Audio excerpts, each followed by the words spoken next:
고성희와 박진석의 가족 중 누가 먼저 무너질까? 박진석은 회사가 아니라 오래된 작은 서재에 홀로 앉아 있었습니다. 책장에 꽂힌 성공학 책들이 하나도 눈에 들어오지 않았습니다. 머릿속에는 한 가지 생각만 맴돌았습니다. 결국 이 모든 판을 내가 허락했구나.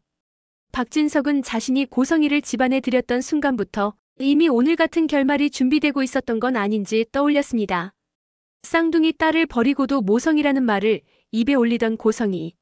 그 옆에서 의심 한번 제대로 하지 않았던 자신. 정순이 남편이 손을 내밀었을 때 모른 척 돌아섰던 과거까지 한꺼번에 밀려왔습니다. 박진석은 책상 위에 서류 두 묶음을 올려놓았습니다. 하나는 고성희와의 이혼 서류, 다른 하나는 회장 자리 사임 의향서 초안이었습니다. 펜을 쥔 손이 몇 번이나 멈췄습니다. 내가 무너지는 건 괜찮다. 그런데 아이들이 성재랑 우진이는 어떻게 하지? 박진석은 마음 한켠에서 묘한 두려움을 느꼈습니다. 우진의 병, 성재가 가져온 회계 서류, 그리고 오늘 들은 우진의 고백. 그 모든 것이 자신에게 향한 심판처럼 느껴졌습니다. 한편 정순이는 집으로 돌아오자마자 소파에 털썩 주저앉았습니다. 정순이의 손끝에는 아직도 5억이 들어있던 그 검은 가방의 무게가 남아있는 것만 같았습니다. 지강호는 거실 한쪽에 서서 엄마 눈치를 보고 있었습니다. 아까까지는 억울하다는 말이 입안에서 계속 맴돌았지만 지금은 쉽게 나오지 않았습니다. 엄마, 나 정말 큰 실수한 거지? 지강호의 질문에 정순이는 바로 대답하지 못했습니다. 아들 얼굴을 똑바로 보자니 속에서 치밀어 오르는 화가 먼저였습니다. 그러나 아들의 어깨가 자꾸만 작아지는 것이 눈에 들어왔습니다. 지강호, 내 아들. 정순이는 깊게 숨을 들이마셨습니다. 내가 돈에 눈이 멀었던 건 맞아. 그런데 그보다 더 무서운 건 내가 사람 마음을 너무 가볍게 본 거야. 정순이는 천천히 말을 이었습니다. 성희가 버렸던 딸 지은호를 어떻게 키워왔는지, 남편이 무너지고 난 뒤 어떤 마음으로 버텨왔는지, 그리고 오늘 지은호의 간을 돈으로 계산하려 했던 아들의 모습을 보고 얼마나 가슴이 무너졌는지. 엄마, 나도 알아, 은호 누나가 어떤 상처를 안고 있는지. 근데 우린 솔직히 늘 가난했잖아. 잠깐 흔들린 거야. 정말 잠깐. 지강호의 변명에 정순이는 쓴웃음을 지었습니다. 그래, 가난하면 흔들릴 수 있어. 근데 강호야, 가난보다 더 무서운 게 뭔지 아니? 남의 고통을 내가 챙길 기회로 보는 마음이야. 그 마음이 내 인생을 망치는 거다. 그 말에 지강호는 더 이상 아무 말도 할 수 없었습니다. 자신이 받았던 5억이 단지값이 아니라 누군가의 상처를 다시 찢어내는 도구였다는 사실이 가슴을 눌렀습니다. 그때서야 지강호는 진짜 두려움이 밀려오는 것을 느꼈습니다. 엄마, 나 이 돈 받은 거 경찰 조사에서 문제되는 건 아니겠지? 지강호의 말에서 정순이는 다른 떨림을 느꼈습니다. 고성희가 이미 파파라치를 준비해둔 여자라는 것을 안 이상 이 돈은 언제든지 지강호를 범인으로 만들 수 있는 폭탄이었습니다. 그래. 그래서 더 빨리 돌려줘야 했던 거야. 그 여자한테는 돈도 마음도 빌미도 주면 안 돼. 정순이의 말 속에는 두려움과 결심이 함께 섞여 있었습니다. 그 시각 박성재는 집무실에 홀로 남아 서류를 다시 펼쳐보고 있었습니다. 가운재단 홍보비로 빠져나간 돈들이 복잡하게 엮여있는 도표 위에 한 이름이 유난히 자주 눈에 띄었습니다. 이지혁. 처음에는 단순한 장학금 대상자로 생각했습니다. 하지만 돈의 흐름이 이상했습니다. 몇 년 동안 꾸준히 마치 누군가 일부러 삶을 떠받쳐주듯 일정한 금액이 보내지고 있었습니다. 장학금이라기엔 너무 집요하네. 박성재는 고개를 갸웃하다가 문득 아버지 박진석의 예전 말을 떠올렸습니다. 지혁이, 그 친구 눈빛이 참 인상적이더라. 책임감이 있어 보인다. 그때는 그냥 직원 칭찬인 줄 알았습니다. 그러나 지금 생각해보니 아버지의 눈빛이 조금 달랐던 것 같았습니다. 박성재는 장부 뒷면에 적힌 오래된 메모 한 줄에 시선이 멈췄습니다. 특별관리. 비공개. 손끝이 떨렸습니다. 만약 이 돈이 단순한 재단 장학금이 아니라 아버지가 오래전부터 숨기고 있던 어떤 빚과 관련된 돈이라면 그 순간 박성재의 가슴에는 알 수 없는 불안과 질투가 동시에 올라왔습니다. 아버지가 나 말고 다른 누구에게 평생 책임을 느끼고 있었다면 자신이 아버지의 후계자라고 믿어온 시간들이 흔들리기 시작했습니다. 회사를 맡기겠다는 말, 믿는다는 말, 그 모든 말 뒤에 사실은 숨겨진 또 다른 아이가 있었다면 어떨까 하는 상상까지 번져갔습니다. 다음 날 박진석은 정순이를 다시 찾아갔습니다. 이번에는 사업가의 얼굴이 아니라 잘못을 빌고 싶은 한 사람의 얼굴로 서 있었습니다. 순이야. 정순이는 잠시 그를 바라보다가 짧게 한숨을 내쉬었습니다. 이제 와서 무슨 말 하려고요, 박 회장님. 회장님이라는 호칭 안에 담긴 거리감이 박진석의 가슴을 찔렀습니다. 그때 내 남편이 나한테 찾아왔을 때 내가 도와줬어야 했어. 난 그게 평생 마음에 걸렸다. 정순이의 눈이 잠시 흔들렸습니다. 남편이 세상을 떠나기 전 마지막까지 입버릇처럼 했던 말이 떠올랐기 때문입니다. 사람이 돈이 없으면 친구도 동창도 다 떠나는 거야. 정순이의 목소리가 낮게 떨렸습니다. 이제 와서 그 말한다고 돌아오는 게 있나요? 우리 남편 살아 돌아와요? 박진석은 아무 말도 할 수 없었습니다. 대신 준비해온 서류 하나를 내밀었습니다. 이건 지은호 가족 앞으로 된 손해배상 청구권 포기 각서야. 고성이가 저지른 일 내가 아는 한에서 법적으로 책임질 수 있는 범인은 모두 지겠다는 문서야. 내 남편에게 못했던 일을 지금이라도 조금은 하고 싶다. 정순이는 서류를 받으며 복잡한 마음이 들었습니다. 분노와 고마움, 허무함이 뒤섞여 쉽게 정리되지 않았습니다. 그런데도 마음 한구석에서는 그래도 누군가는 책임지겠다고 나서야 이 지긋지긋한 일이 끝나지 않겠나? 라는 생각이 들었습니다.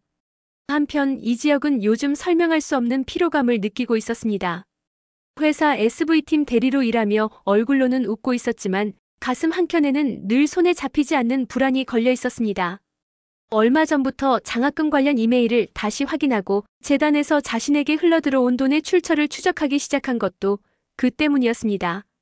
나 같은 사람에게 왜 이렇게까지 해줬을까? 이지혁은 자신을 키워준 이상철과 김다정의 얼굴을 떠올렸습니다. 부족한 형편에서도 끝까지 뒷바라지해준 부모였습니다. 그래서 더 의심하고 싶지 않았습니다. 하지만 장부에서 특별관리라는 단어를 본 순간 이지혁의 마음도 조금씩 흔들리기 시작했습니다. 내 인생에 내가 모르는 손이 하나 더 있었던 건가? 그 불안은 사랑 앞에서도 모습을 드러냈습니다. 지은호는 요즘 이지혁의 사소한 말투 변화 하나에도 신경이 곤두섰습니다. 지혁 선배, 요즘 나랑 있을 때도 자꾸 딴 생각하는 것 같아요. 카페 정리 일을 하다가도 인테리어 도면을 보다가도 지은호는 이지혁의 눈빛 속에서 설명하기 힘든 거리감을 느꼈습니다. 이지혁은 웃으며 대답하려 했지만 마음만큼은 담담하지 않았습니다. 미안. 요즘 회사 쪽이 좀 복잡해서 그래. 신제품 라인도 그렇고 재단 쪽 일이랑 엮인 게 많아서. 지은호는 그 말을 듣자 오히려 불안이 커졌습니다. 재단, 돈, 회사. 그 단어들은 모두 최근 자신을 괴롭히는 사건들과 이어져 있었기 때문입니다. 선배, 혹시 우리 가족 일 때문에 더 힘들어진 거예요? 지은호의 질문에 이지혁은 순간 대답을 멈췄습니다. 그 묵묵부답이 오히려 더 많은 말을 해주고 있었습니다. 그때부터였습니다. 지은호의 마음속에 작은 의심이 자라나기 시작한 것은 혹시 나 때문에 선배 인생도 꼬이고 있는 건 아닐까? 사랑하는 사람을 지키고 싶은 마음과 그 사람에게 짐이 되고 싶지 않은 마음이 엇갈리며 지은호의 마음은 하루에도 몇 번씩 뒤집혔습니다. 이 와중에 박성재는 또 다른 갈등에 빠져 있었습니다. 집안에서 정해준 약혼 관계를 정리하라는 압박, 어머니 고성희의 구속 소식, 그리고 은밀히 지켜보고 있는 두 사람의 시선. 오수정과 이하은. 오수정은 오래전부터 박성재를 동경해왔습니다. 일할 때 보여주는 냉철함과 가끔씩 드러나는 외로움이 오수정의 마음을 흔들었습니다. 이하은은 달랐습니다. 밝고 솔직한 성격으로 박성재에게 다가갔고 회사 프로젝트를 함께하며 자연스럽게 가까워졌습니다. 박성재는 자신도 모르게 두 사람에게 다른 모습으로 기대고 있었습니다. 오수정에게는 힘들 때 속내를 털어놓았고 이하은과는 새로운 사업 아이템을 꿈꾸며 웃곤 했습니다. 어느 날 오수정이 조심스럽게 물었습니다. 본부장님, 약혼 정말 계속 유지하실 거예요? 박성재는 그제야 깨달았습니다. 자신이 이미 약혼자에게 마음이 떠났다는 사실을. 하지만 그 마음이 한 사람에게만 향하고 있지도 않다는 사실도 함께 깨달았습니다. 그 순간 스스로가 가장 비겁하게 느껴졌습니다. 내가 두 사람 모두에게 기대고 있었구나. 이게 양다리 아니고 뭐지? 박성재는 결국 결심했습니다. 약혼을 정리하고 두 사람과도 거리를 두겠다고. 그러나 그 결심은 너무 늦게 찾아온 것일지도 몰랐습니다.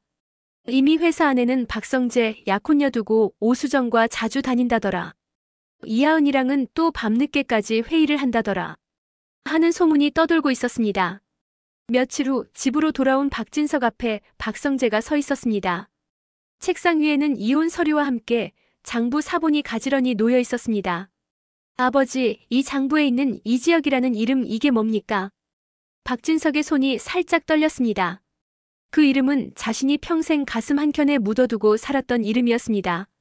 성재야, 그건 내가 모르는 내 과거다. 성재는 물러서지 않았습니다. 오진이도 저도 어머니 문제로 너무 많은 걸 잃었습니다. 이제 와서 또 다른 비밀이 있다는 걸 알게 되면 우리가 뭘 믿어야 합니까? 박진석은 깊게 눈을 감았습니다.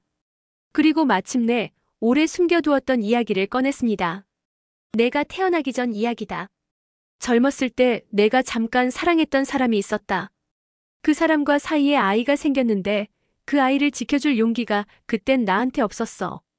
박성재의 얼굴이 굳었습니다. 그 아이가 이지혁입니까? 박진석은 천천히 고개를 끄덕였습니다. 나는 그 아이를 직접 키우진 못했지만 가훈재단을 통해라도 멀리서 지켜보고 싶었다. 그래서 장학금이라는 이름으로 그 아이 곁에 머물고 싶었던 거다. 박성재는 뒤로 한 걸음 물러섰습니다. 지금까지 자신이 유일한 후계자라고 믿어왔던 자리가 순식간에 흔들리는 느낌이었습니다. 그럼 저는 뭐예요, 아버지? 전 그냥 두 번째 선택입니까? 전 저 아들이고 당신 죄책감을 덜기 위한 도구입니까? 성재의 물음은 날카로웠습니다. 그러나 그 안에는 어린 시절부터 느껴온 외로움이 섞여 있었습니다. 박진석은 그제야 깨달았습니다. 자신이 만든 비밀이 두 아들을 모두 상처 입히고 있다는 사실을. 그 시각 이지혁은 전화를 받았습니다. 전화기 화면에는 보통 회사 일로만 연락하던 사람의 이름이 떠 있었습니다. 박성재. 지혁 씨, 잠깐 볼 수 있을까요?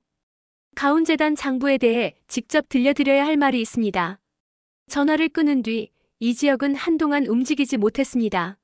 마치 퍼즐 조각들이 맞춰지기 직전 가장 무서운 마지막 한 조각이 눈앞에 놓인 느낌이었습니다. 내 인생이 다른 사람의 죄책감 위에 세워져 있었다면 나는 지금까지 뭘 믿고 살아온 거지. 그날 밤 이지혁은 쉽게 잠들지 못했습니다. 지은호의 얼굴도 떠올랐습니다. 나 같은 사람이 은호랑 결혼한다는 말 감히 꺼내도 되는 걸까? 사랑에 대한 확신과 자신의 뿌리에 대한 혼란이 부딪히며 이지혁의 마음은 점점 더 복잡해져 갔습니다. 병원에서는 또 다른 싸움이 이어지고 있었습니다. 오진의 간 수치는 점점 나빠지고 있었습니다. 의사는 솔직하게 말했습니다. 시간이 많지 않습니다. 가족분들 각오를 하셔야 할 수도 있어요. 오진은 침대에 누운 채 천장을 바라봤습니다. 어린 시절 병원 앞에서 들었던 엄마의 말, 작전 성공이야. 라던 그 웃음이 자꾸만 떠올랐습니다. 아버지, 저는 살고 싶어요. 근데 동생 간을 받고는 살고 싶지 않아요. 오진의 목소리는 약했지만 단단했습니다. 은호가 또 버려졌다는 느낌 들게 하긴 싫어요.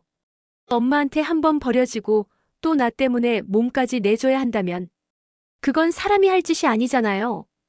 박진석은 아들의 손을 꼭 잡았습니다. 오진아, 이제부터는 내가 아니라 내가 책임질 거다. 내 어머니가 저지른 일 내가 끝까지 막을 거다. 그때 병실 문 앞에서 누군가 조용히 서 있었습니다. 문틈 사이로 들리는 대화를 듣다가 살짝 몸을 기대던 발이 휘청했습니다. 정순이였습니다. 정순이는 자신도 모르게 눈물을 흘리고 있었습니다. 언젠가 남편이 마지막으로 남긴 말이 떠올랐기 때문입니다.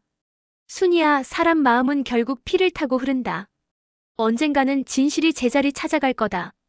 지금 그 진실이 조금씩 제자리를 찾아가고 있는지도 몰랐습니다. 며칠 뒤 가훈재단 비상이사회가 열리는 날이었습니다. 언론에서는 이미 가훈재단 이사장 횡령유기 혐의라는 제목으로 하루가 멀다 하고 기사가 쏟아지고 있었습니다. 이사회장 앞 복도에서 세 사람이 마주쳤습니다. 박진석, 박성재, 그리고 이지혁. 세 사람 모두 말수가 줄어 있었습니다. 서로 얼굴을 보면서도 쉽게 눈을 마주치지 못했습니다. 가장 먼저 입을 연 사람은 박성재였습니다. 지혁 씨. 그 한마디에 이지혁의 어깨가 조금 굳어졌습니다. 예, 부사장님. 박성재는 잠시 숨을 골랐습니다. 지금 이 말이 이지혁의 인생을 송두리째 바꿔놓을 수도 있다는 걸 알고 있었기 때문입니다. 가운재단 장부에 있는 당신 이름. 그건 단순한 장학금 수혜자 이름이 아닙니다. 이지혁의 눈빛이 흔들렸습니다. 그건 우리 집안이 진 빚의 이름입니다. 그리고 아버지가 평생 숨겨온 피의 이름이기도 합니다. 말을 끝낸 박성재의 눈가가 붉어졌습니다. 나누고 싶지 않았던 자리를 이제는 나누지 않으면 안 되는 순간이 온 것이었습니다. 지혁 씨, 당신은 우리 집안의 출생 비밀과 깊이 얽혀 있습니다. 그 말이 떨어지는 순간 이지혁의 심장은 크게 내려앉았습니다. 이상철과 김다정, 그동안 부모라고 믿었던 두 사람의 얼굴이 떠올랐습니다. 그럼 그 사람들은 나한테 뭐가 되는 겁니까? 이지혁의 목소리에는 분노보다 슬픔이 더 많이 담겨 있었습니다. 세상에서 가장 믿었던 사람들이 자신에게 가장 큰 비밀을 숨겼다는 사실을 견디기 어려웠기 때문입니다. 박진석은 더 이상 피하지 않기로 했습니다. 그 사람들은 너를 사랑으로 키운 진짜 부모야. 그리고 나는 너에게 상처만 남긴 나쁜 어른일지 모른다. 이지혁은 그 말을 듣고도 쉽게 믿을 수 없었습니다. 그러나 마음 깊은 곳에서는 이런 대답이 언젠가 올지도 모른다고 느끼고 있었는지도 몰랐습니다. 그날 밤 지은호는 혼자 카페를 정리하다가 문득 스마트폰을 쥐었습니다. 알림창에는 이지혁의 메시지가 떠 있었지만 열어보지 못했습니다. 은호야, 우리 잠깐 거리 두자. 그 짧은 문장만으로도 지은호의 심장은 와르르 무너져 내렸습니다. 얼마 전까지 결혼을 꿈꾸던 사람이 왜 갑자기 거리를 두자고 하는지 이유를 알 수 없었습니다. 하지만 지은호는 알았습니다. 그 거리두기 뒤에는 돈, 피, 과거, 비밀 등 자신이 감당하기 힘든 단어들이 줄줄이 묶여 있다는 것을. 선배도 힘들겠지. 근데 나도 이제는 도망만 다닐 수는 없겠다. 지은호는 눈물을 닦고 깊게 숨을 들이마셨습니다. 엄마가 버렸던 그날부터 우리 인생은 누구도 대신 살아줄 수 없는 거였으니까. 이제 시작에 불과한 진실의 문이 열렸습니다. 고성희의 범죄는 단순한 횡령이 아니라 사람의 인생과 관계를 마음대로 주무르려 했던 죄였습니다. 그 죄의 대가를 치르는 과정에서 정순이와 지강호 가족, 지은호와 우진, 그리고 박진석과 두 아들, 거기에 갑자기 끌려 들어온 이지혁까지 모두가 각자의 방식으로 무너지고 또 서서히 일어서려 하고 있습니다. 그런데 진짜 폭탄은 아직 터지지 않았습니다. 가운재단 회계 서류 깊은 곳에 숨어있는 또 하나의 이름, 아직 공개되지 않은 비밀 계좌, 그리고 고성희가 검찰 조사에서 끝까지 감추고 있는 단 한 가지 진술. 그날 용진병원 앞에서 아이를 버릴 때 나 혼자가 아니었다. 그날 용진병원 앞에 서 있었던 또 다른 어른이 누구인지, 만약 그 사람이 지금까지 믿어온 가족이라면 과연 이 집안은 어디까지 무너질 수 있을까요? 검찰 조사실에서 고성희는 마른 입술을 여러 번 핥았습니다. 이미 수갑도 찼고 체포영장도 집행됐지만 아직 완전히 끝난 건 아니라고 믿고 있었습니다. 고성희는 마지막까지 손에 쥐고 있는 것이 하나 있다고 생각했습니다. 그것은 바로 자신이 알고 있는 98년 용진병원 앞의 진실이었습니다. 검사는 차분한 목소리로 물었습니다. 아이 유기 정황에 대해 다시 한번 말씀해 보시죠. 그날 병원 앞에는 누구와 함께 있었습니까? 고성희는 처음에는 입을 꾹 다물었습니다. 그러다 눈을 감고 아주 오랜 시간 뒤에야 조용히 중얼거렸습니다. 나 혼자 아니었어요. 그날 저를 병원까지 데려다 준 사람 제 남편이었습니다. 박진석 회장이었어요. 그 한 문장이 마치 돌을 던진 듯 공기를 갈랐습니다. 검사의 눈빛이 순간 차갑게 빛났고 그 말은 곧바로 기록으로 남겨졌습니다. 몇 시간이 지난 뒤 그 내용은 어떻게든 새어나갔습니다. 저녁 뉴스 자막에는 자극적인 문장이 올라왔습니다.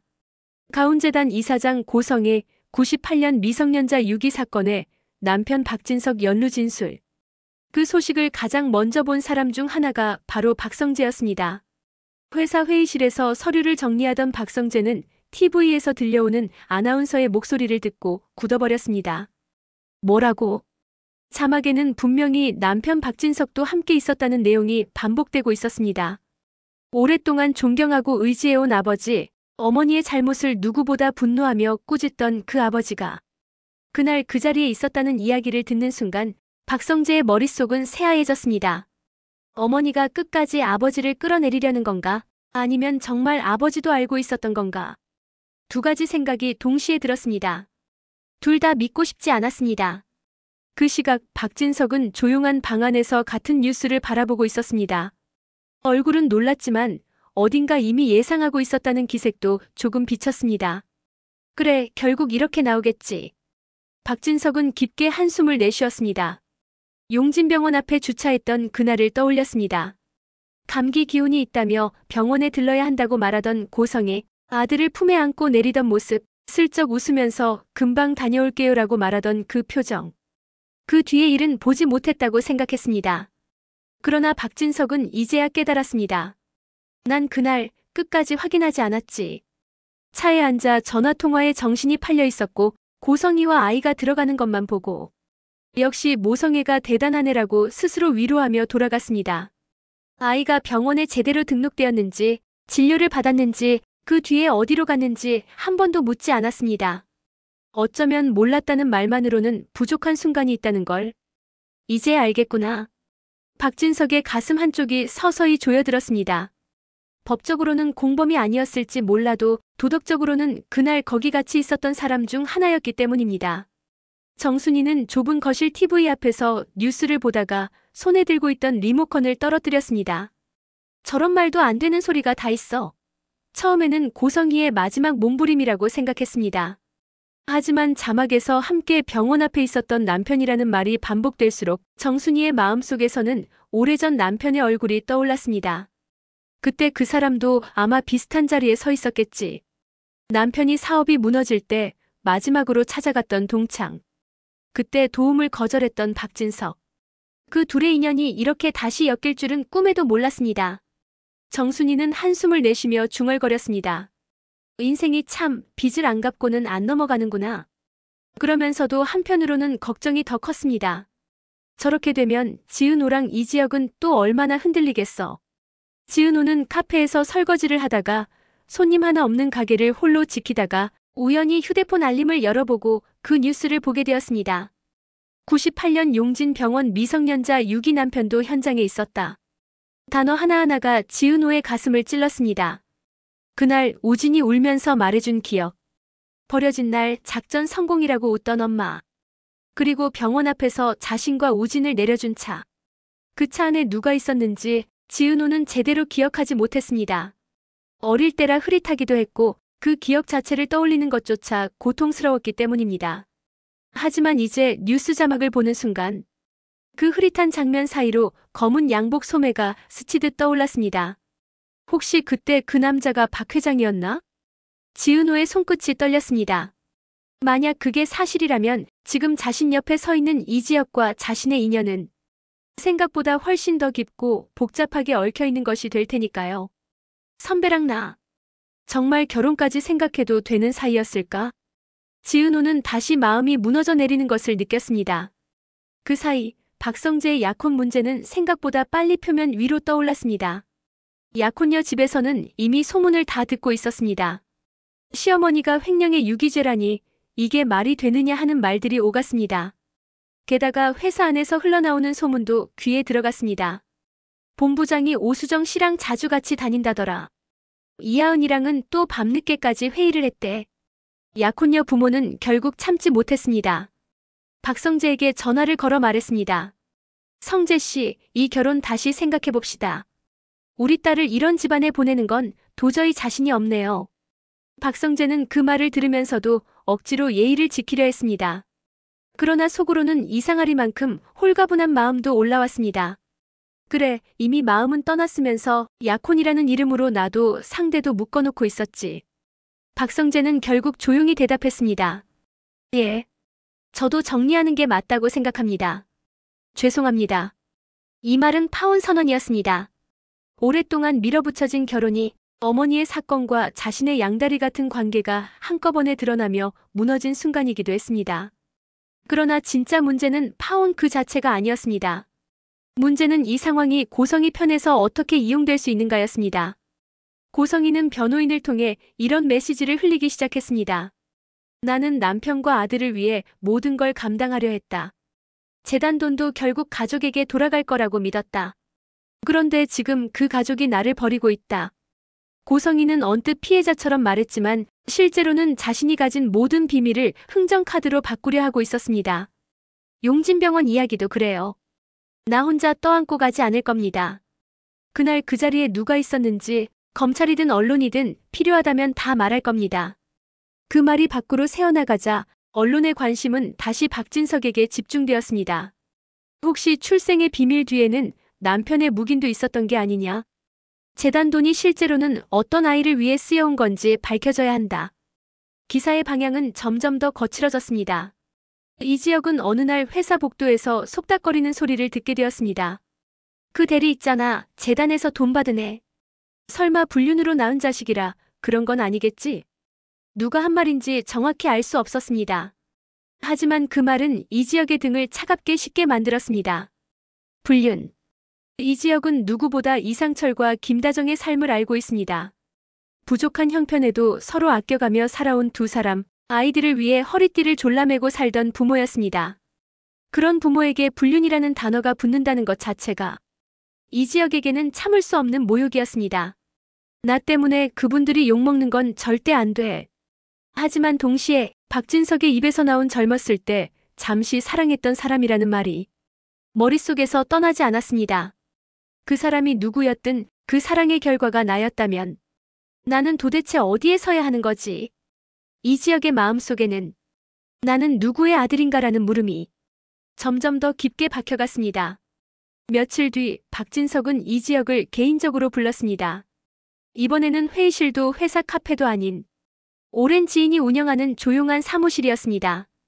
두 사람 사이에는 어색한 침묵이 오래 흘렀습니다. 먼저 입을 연 것은 박진석이었습니다. 지혁아. 그 한마디에 이지혁은 어깨를 굳혔습니다. 부르는 호칭부터 달라져 있었습니다. 처음으로 대리가 아니라 이름을 부르고 있었기 때문입니다. 지혁아, 나는 내 앞에서 아버지라고 말할 자격이 있는지 모르겠다. 박진석의 목소리는 낮았지만 그 어느 때보다 무거웠습니다. 어머니는 뭐라고 하십니까? 이지혁이 조심스럽게 묻자 박진석은 고개를 저었습니다. 너를 키우신 분들은 끝까지 널 지키고 싶어 하더라. 그분들은 내게 진실을 말하는 것도 두려워했어. 혹시라도 내가 상처받을까봐.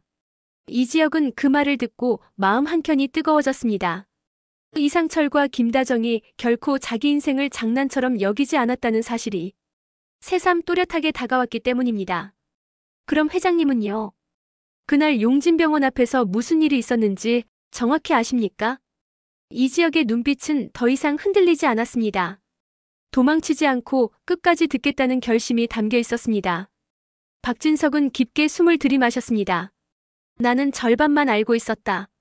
넌 아프다고 들었고 병원에 데려다만 주면 되는 줄 알았다.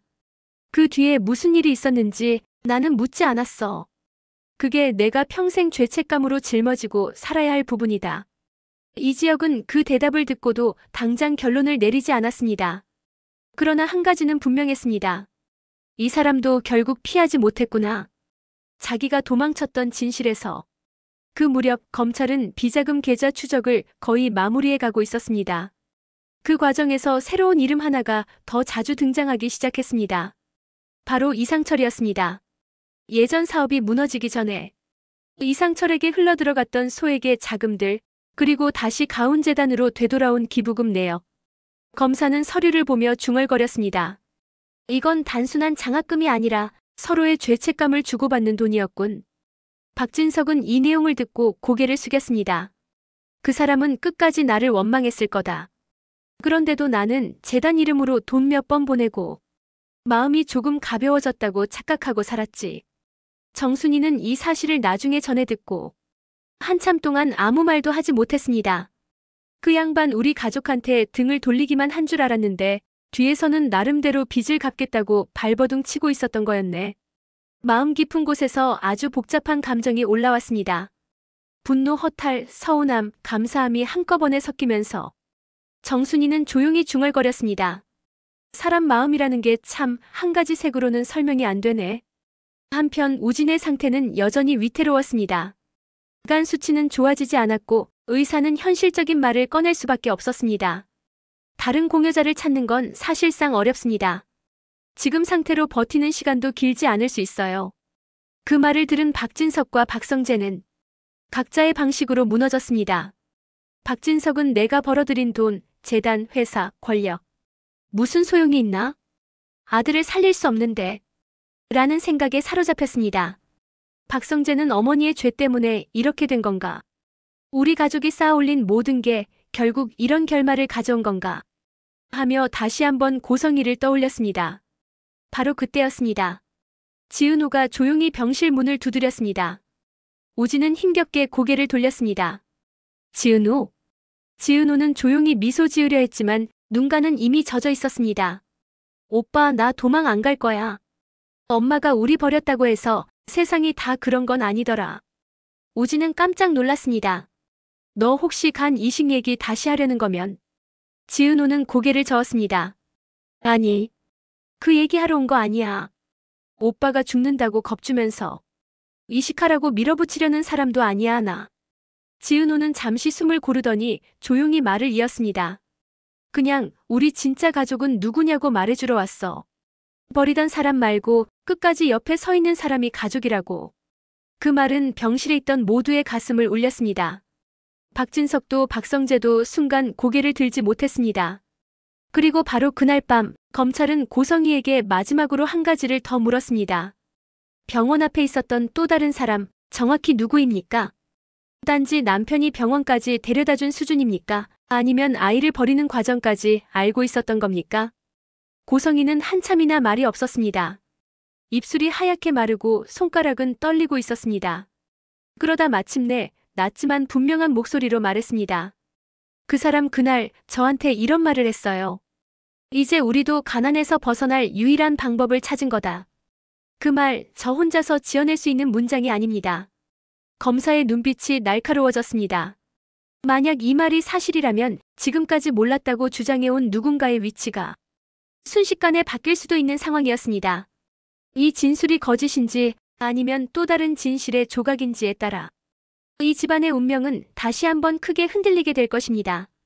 그리고 이 진술이 언론을 통해 흘러나가는 순간 정순이, 지은호, 이지혁, 박성재, 박진석 모두 각자의 방식으로 또 한 번 선택을 해야 할 것입니다. 과연 그날 용진병원 앞에서 진짜 어떤 대화가 오갔던 걸까요? 그 자리에 있었던 또 다른 어른은 죄를 덜어내기 위해 누구를 향해 손가락을 돌릴까요? 이제 진짜 판은 아직 드러나지 않은 마지막 한마디에 달려 있습니다. 다음 이야기도 놓치지 않으시려면 구독과 좋아요 꼭 눌러주시고 함께 끝까지 지켜봐 주세요.